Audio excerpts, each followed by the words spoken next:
Good morning. It's Monday, July 8th. I hope everybody had a nice, long 4th of July weekend. I'm Jonathan Schanzer, Senior Vice President for Research at Foundation for Defense of Democracies. Welcome back to the FDD Morning Brief.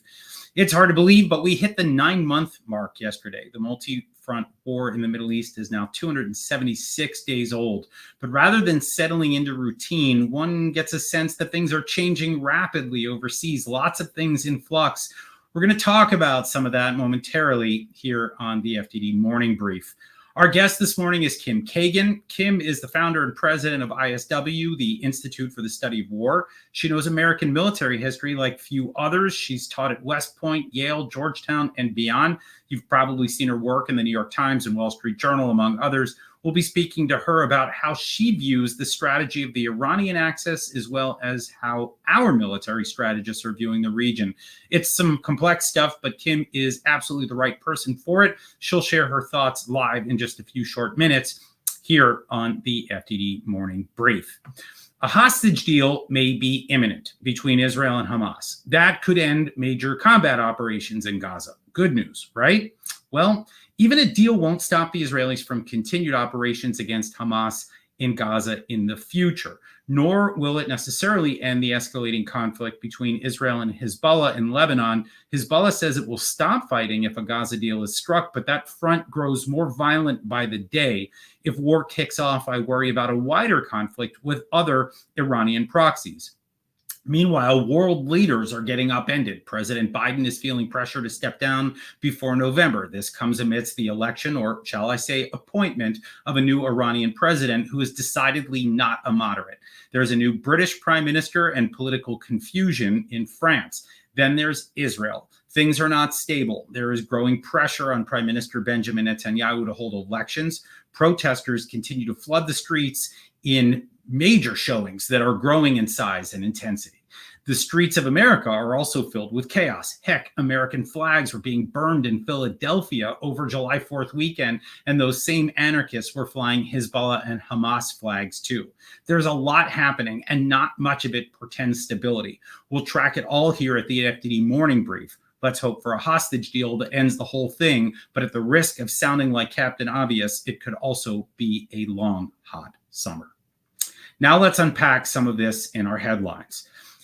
Headline 1, Hamas dropped its demand that Israel permanently end the war as part of a hostage deal. This has been a sticking point for months. Hamas agreed to a temporary ceasefire in November, during which the terrorists released 81 Israeli hostages, as we all know. But since that time, Hamas has refused to compromise on its maximalist position, namely the demand that Israel permanently end its Gaza counteroffensive. Hamas would then survive to kill another day, which Israel cannot agree to. So now what? Hamas now wants the U.S., Qatar, and Egypt to deliver what they call written guarantees that a permanent ceasefire talks get going as soon as phase 1 of a 3-phase hostage deal is underway. Here's the catch. Hamas wants unlimited time to negotiate this ceasefire, which is when the group is expected to release male hostages under the age of 50.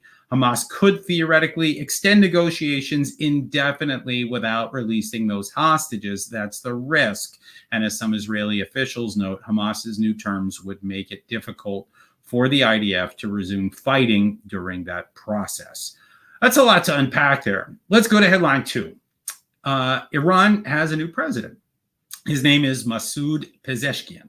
By the regime's official count, Pezeshkian received 16.3 million votes, or about 53%, beating out Iran's ex-nuclear negotiator Saeed Jalili on Friday's runoff election. 50% of eligible voters supposedly cast ballots on Friday, a 10% increase in turnout, according to the regime, compared to the first round of elections. But the regime has a history of fudging those numbers. So who's to say if any of those stats are accurate? I don't believe it. Pezeshkian is being touted as a reformist. That's some serious bull fertilizer. The cardiac surgeon and former health minister is neither a reformist nor a moderate. He supports the Islamic Republic of Iran, which is rotten to its core, and he is loyal to Supreme Leader Ayatollah Khamenei, who is an octogenarian psychopath. And just in case someone tries to tell you that Iran is a democracy, just remember that Pezeshkian couldn't and wouldn't have even appeared on the ballot without Khamenei's approval. Headline 3. Hezbollah launched a series of rocket and missile attacks at Israel on Sunday. The first barrage included some 20 rockets. That barrage targeted sites up to 20 miles deep into Israeli territory, one of Hezbollah's deepest rocket attacks in this 9-month-old war. The attack injured a 28-year-old farmer. Hours later, Hezbollah fired another barrage of rockets and missiles toward Mount Meron, targeting a sensitive air traffic control base. In yet another Sunday attack, the Iran-backed terror group fired 2 anti-tank guided missiles at an IDF post in northern Israel, wounding 3, including an American civilian. They say it was retaliation. Hezbollah said the attacks were in response to an IDF drone strike on Saturday that killed a valued member of Hezbollah's air defense unit. Israel, I should say, continues to take out Hezbollah commanders at a disproportionate rate. So despite the heavy enemy fire, it still looks like Israel is turning the screws on Hezbollah. But perhaps our next guest can help us determine if perception is in fact reality. We're thrilled to have Kim Kagan on the show. She runs a great organization here in Washington called the Institute for the Study of War. Her analysis is sought after all over town, so we're thrilled she's agreed to join us this morning live on the FDD Morning Brief. Welcome, Kim Kagan. Thank you very much for having me this morning. It's a great pleasure to be here. All right, well, let's dive right in. I want to ask you, just to start off, what is Hamas's strategy in your view? I saw a recent piece in Israel suggesting that the group doesn't need to do much of anything to win this conflict, at least in their minds. Would you agree with that assessment? And if so, why? Hamas's strategy is to destroy the state of Israel, and to do so in part by separating Israel from its international backers, and to render Israel sufficiently dangerous to live in that its Jewish citizens wish to leave.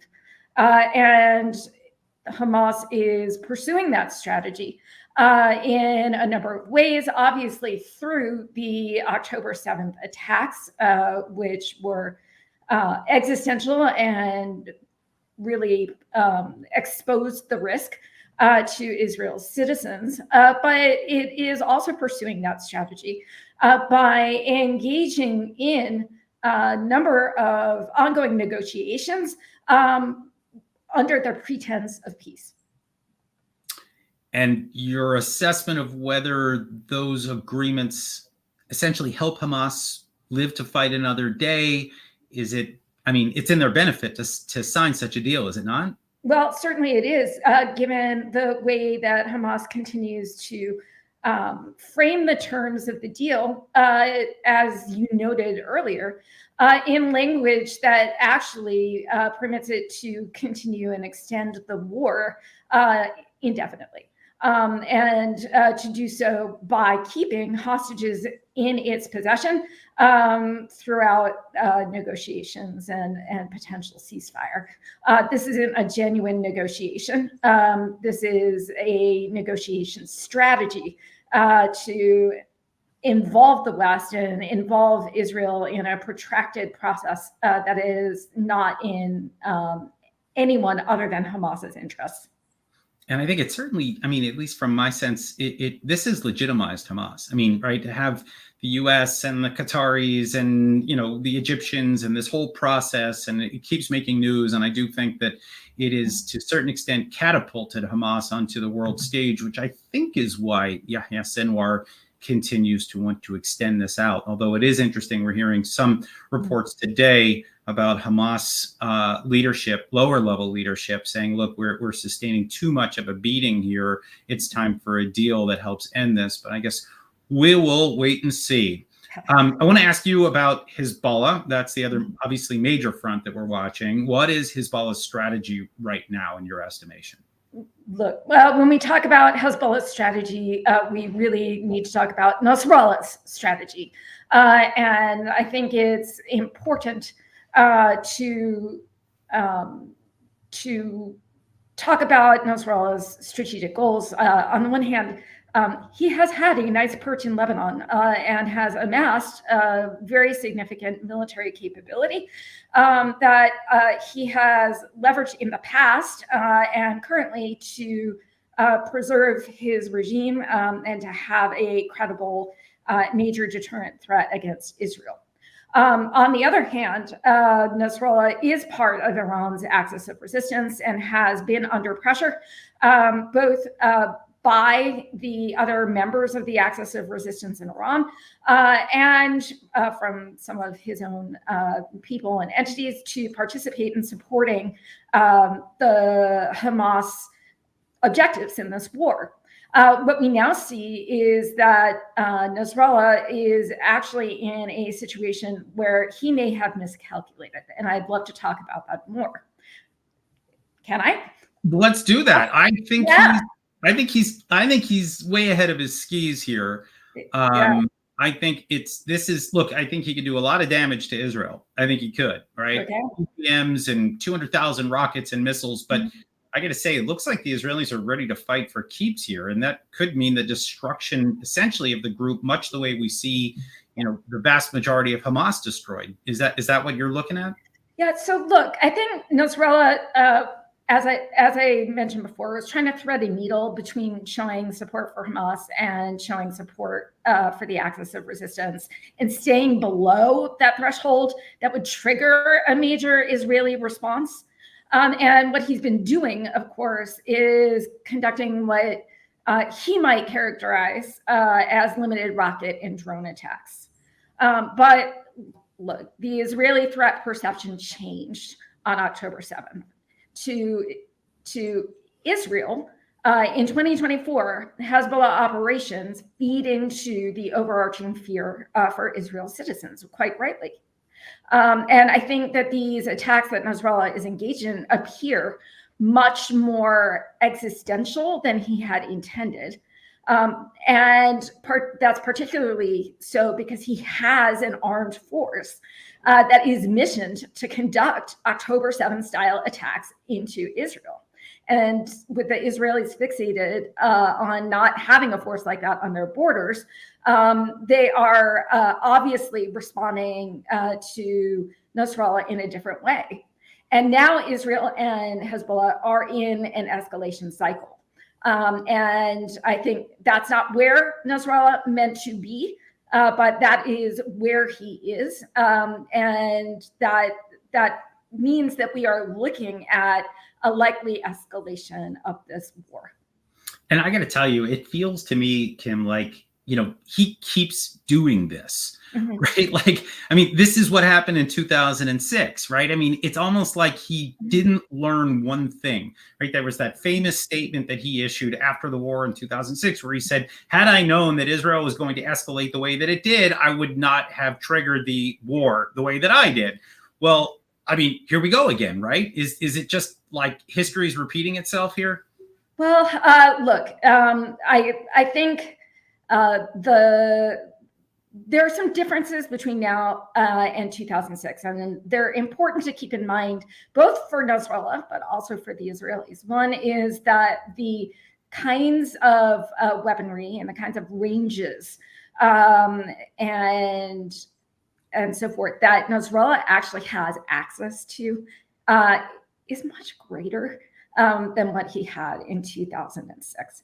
And the fact that he can actually mass in numbers and kind this kind of arsenal of drones and missiles, et cetera, against Israel is actually a threat. And so I think it's important that Israel not underestimate the threat that Nasrallah poses and that this arsenal poses, particularly if it is launched cogently, consistently, and in volume.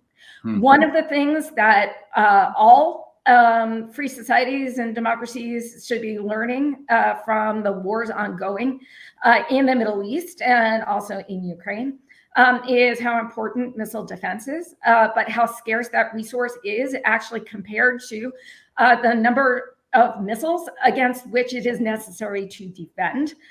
Israel obviously has taken a very important and technical lead in missile defense, but that technical lead is not a guarantee of protection of all of its citizens. No, it's finite, right? I mean, at a certain point, they run out of interceptors, and then that's where things get really rough. especially as it relates to the Hezbollah front. But I'm going to add another wrinkle to the analysis here, and I definitely appreciate you walking through this step by step with me. So let's talk about the other tools that Iran has in its arsenal, right? They've got the Syrian Shiite militias, they've got the Iraqi Shiite militias, they've got the Houthis in Yemen, another proxy that they're working with.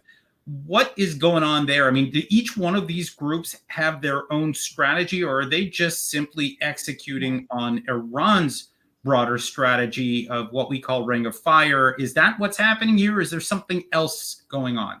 Look, the different groups have, I'd like to talk about this in two ways. Iran has brought together an axis of resistance with these groups.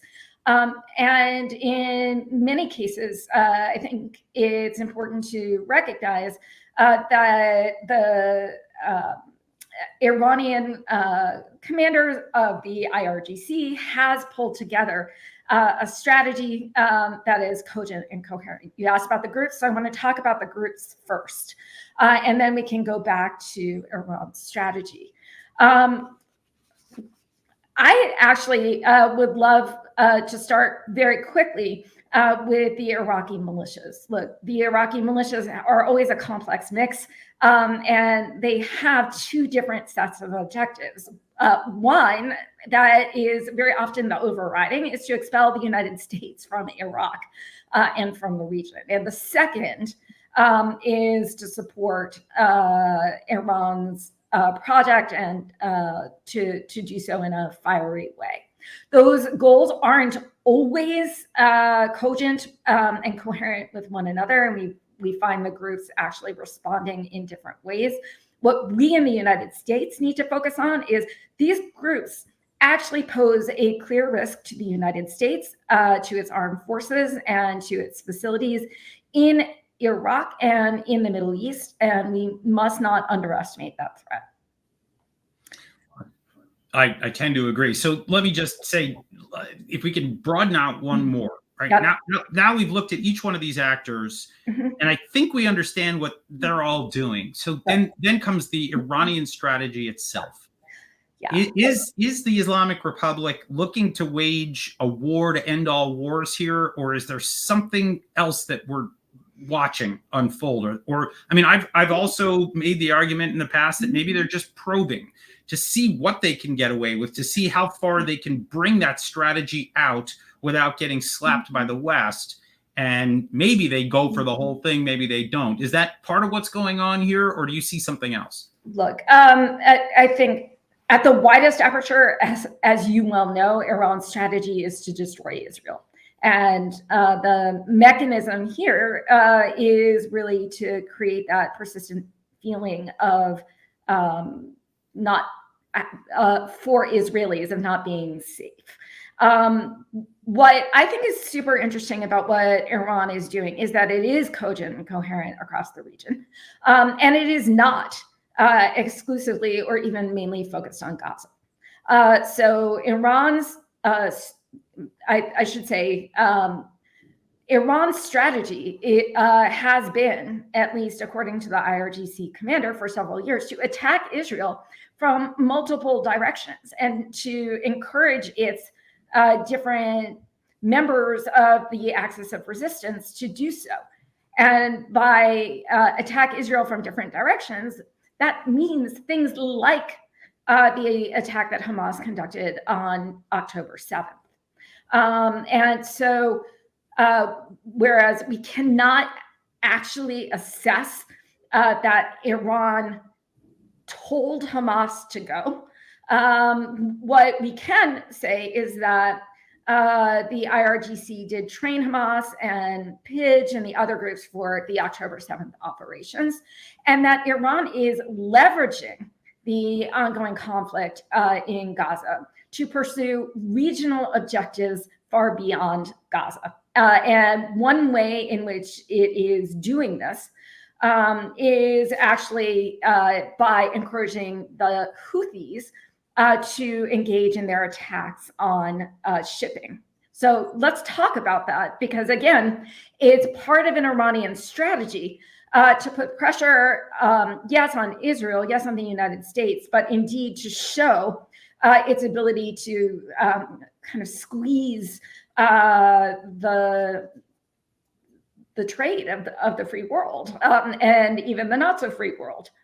Look, the Houthis are attacking, are demonstrating their capability right now to close the Bab el-Mandeb Strait. They are working to demonstrate their ability to hit targets in the Mediterranean as well. And what we are seeing there is Iran signaling its willingness and ability actually to choke trade and to project across to really important waterways and to create strategic fear amongst the United States and its allies. That's by design. That's not by accident. And it's not in support of Gaza. It's in support of Iranian objectives. Yeah, and I think I think what you just laid out there is the reason why I'm skeptical that this thing ends with a deal in Gaza that just sort of ends the war and then everything goes away quietly. I hope that it does. Let's hope that it does, and we can come back and talk about this another time. Kim Kagan, thank you for joining us live today on the FDD Morning Brief. Hope you come back. Thank you. Okay, here's what FDD has on tap for you today. FDD's Tony Bowman marked Independence Day with a piece in Real Clear Defense, arguing that the U.S. National Park Service has a role to play in fostering national unity. I'm a big fan of national parks. She argues that through educational initiatives which emphasize the diverse contributions of Americans and our shared national identity, that NPS can help bridge divides and strengthen national cohesion. A unique piece, to say the least, and something just a little refreshing, actually. FDD founder and president Cliff May dedicated his weekly column in the Washington Times to the convergence of woke leftism and jihadism, noting the alignment between the CCP and Tehran's regime. He notes that despite appearing diametrically opposed, the atheist communists and the fervent Islamists find common ground in their shared goal of destabilizing the West. That red-green alliance is real, folks, and we've seen it on the streets. We've seen it on campus. And finally, FDD senior fellow Emanuele Ottolenghi published analysis in the Cipher Brief on Hezbollah's criminal enterprises, including drug and human trafficking, disrupting Hezbollah's global revenue streams. That's crucial to weakening the group writ large. Emanuele argues that if the Biden administration wants to prevent conflict between Hezbollah and Israel, reinvigorating efforts to choke off Hezbollah's funding sources must be prioritized. That's it for today, folks. Read our expert analysis on our website, fdd.org. Read our quick takes on X at FDD. And please do support our work with a tax-deductible donation at fdd.org/invest. We'll be back on Wednesday with special guest Aviva Klumpus, the co-founder of an organization called Boundless. She'll talk to us about the media war and more. Until then, I'm Jonathan Schanzer, signing off for FDD.